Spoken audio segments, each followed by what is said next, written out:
Hi hello friends, welcome to கார்த்திலுட். And இந்த வீடியோவில் இப்போ 2025 ரீசெண்டாக ஒரு ஹாரர் மூவி ரிலீஸ் பண்ணியிருக்காங்க. படத்தோட நேம் பார்த்தீங்கன்னா அன்டில் டவுன். இந்த படத்துக்கு IMDbல 6 ரேட்டிங் கொடுத்துருக்காங்க. இந்த படம் பார்த்தீங்கன்னா அன்டில் டவுன் ஒரு PS கேம் இருக்குது, அதை பேஸ் பண்ணி தான் இந்த படத்தை எடுத்திருப்பாங்க அப்படின்னு நினச்சேன். ஆனால் இந்த அன்டில் டவுன் அந்த டைட்டில் மட்டும்தான் இந்த படத்துக்கு எடுத்திருக்காங்க. உள்ளே பார்த்தீங்கன்னா கான்செப்டே வேறு.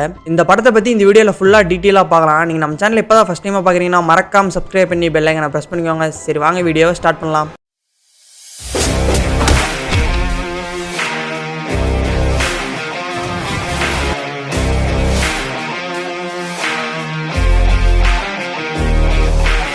அன்டில் டவுன் 2025 இந்த படம் ரிலீஸ் ஆயிருக்கு. இந்த படத்தோட கதையை பார்த்தீங்கன்னா எல்லா படத்துலையும் வர்ற மாதிரி ஒரு 4-5 ஃப்ரெண்ட்ஸு தனியாக காட்டுக்குள்ள இருக்கிற ஒரு வீட்டுக்கு போய் அங்கே மாட்டிக்கிறாங்க. அதே மாதிரி தான் இந்த படத்தோட கான்செப்டும். கொஞ்சம் டிஃப்ரெண்ட்டாக ஹீரோனியோட சிஸ்டர் காணாமல் போயிடுறாங்க. ஹீரோனியோட ஃப்ரெண்ட்ஸு இவங்க எல்லாருமே அவளை தேடி போகிறாங்க. ஹீரோனியோட சிஸ்டர் கடைசியாக ஒரு ஸ்டோர் முன்னாடி நின்று தான் ஒரு ரீல் மாதிரி ஒரு வீடியோ எடுத்து போட்டிருப்பா. அந்த வீடியோ வச்சுக்கிட்டு ஹீரோனி அவங்க ஃப்ரெண்டு எல்லாருமே அந்த ஸ்டோர் கிட்ட போயிடுறாங்க. அந்த ஸ்டோரில் இருக்கிறவங்க கிட்ட ஹீரோனி விசாரிக்கிறா. அவன் சொல்கிறான், கடைசியாக இந்த பொண்ணு ஒரு வீட்டுக்கு போனா அப்படின்ட்டு ஒரு மர்மமான வீட்டை சொல்றான். இவங்க எல்லாருமே அங்க கிளம்பி போயிடுறாங்க. திடீர்னு ஒருத்தன் வந்து இவங்க எல்லாத்தையுமே அங்க கொன்னுறான். இவங்க எல்லாருமே இறந்து போயிடுறாங்க.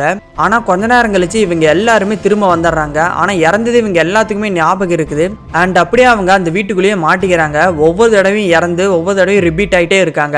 இந்த வீட்டுக்குள்ள இப்படி நடக்கிறதுக்கு என்ன காரணம்? இவங்க எல்லாருமே அதுல இருந்து தப்பிச்சாங்களா இல்லையா? கடைசியில் அவளோட தங்கச்சியை கண்டுபிடிச்சாலா இல்லையா? அப்படிங்கிறத இந்த படத்தோட கதை. கேட்கறதுக்கு கதை சூப்பரா தானே இருந்தது கைஸ். ஆனா இதெல்லாம் பாத்தீங்கன்னா இன்டர்வல் முடியல இருந்தா படம் சூப்பரா இருந்தது. இன்டர்வலுக்கு அப்புறம் பாத்தீங்கன்னா கைஸ், அட போங்கடா, எப்படியோ செத்து தானே போறீங்க அப்படிங்கிற மாதிரி நம்மளை தோண வச்சிருச்சு. ஐயோ சாக போறடா, அதுல இருந்து எப்படியோ ஒன்று தப்பிச்சிட்றா அப்படின்னு அந்த ஃபீலை நமக்கு கொடுக்கணும் பார்த்தா அந்த ஃபீலே நமக்கு வரல.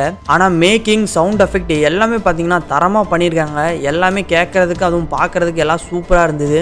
ஆனால் இது எல்லாமே நாங்கள் எல்லா படத்துலையுமே பார்த்துட்டோண்டா அப்படிங்கிற ஒரு ஃபீலை நமக்கு கொடுக்குது. படத்தோட டியூரேஷன் பார்த்தீங்கன்னா 1.5 மணி நேரம். 1.5 மணி நேரம்லாம் உங்களுக்கு போகிறதே தெரியாது. ஏன்னா படம் அவ்வளோ ஃபாஸ்ட்டாக போகும். உங்களுக்கு எங்கேயுமே லேகே அடிக்காது. அதுவும் ஃபர்ஸ்ட் ஹாஃப்லாம் போகிறதே தெரியாது. ஃபர்ஸ்ட் ஹாஃபும் சூப்பராக இருக்கும். செகண்ட் ஹாஃபும் பார்த்தீங்கன்னா சூப்பராக தான் கைஸ் இருக்குது. பட் இருந்தாலையும் ட்ரெய்லரில் பார்த்த சீனெல்லாம் பார்த்தீங்கன்னா ஒரு ஃபோனுக்குள்ளேயே வச்சு முடிச்சுட்டாங்க. அதெல்லாம் பார்க்குறதுக்கு தான் வெறுப்பாக இருந்தது. இந்த மாதிரி லூப்பில் இவங்க ஒரு 13 நாள் இவங்களால ரிப்பீட் ஆக முடியும்னு சொல்கிறாங்க.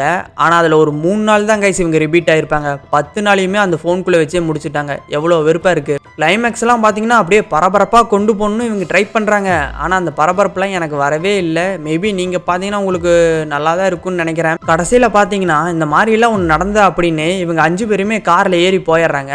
அப்புறம் லீடு கொடுத்து முடிக்கிறாங்க. ஆனால் இப்போ ரீசெண்டாக வர்ற ஹாரர் மூவி எதுவுமே நல்லா இல்லை அவ்வளோக்கும். ஆனால் அதெல்லாம் கம்பேர் பண்ணுறப்ப இந்த படம் ஓகே தான் கைஸ். ஒரு ஒன் டைம் வாட்சபிள் மூவி தான். இந்த படத்தை பார்த்துட்டு இந்த படம் எப்படி இருந்ததுன்னு கமெண்ட் பாக்ஸில் கமெண்ட் பண்ணுங்க. நம்ம சேனல் இப்போ தான் ஃபஸ்ட் டைம் பார்க்குறீங்கன்னா மறக்காம சப்ஸ்கிரைப் பண்ணி பெல் ஐகானை ப்ரெஸ் பண்ணிக்கோங்க. அப்போ தான் நான் போடுற அடுத்த மூவியோட அப்டேட் உங்களுக்கு நோட்டிஃபிகேஷனாக வரும். டாட்டா பாய்.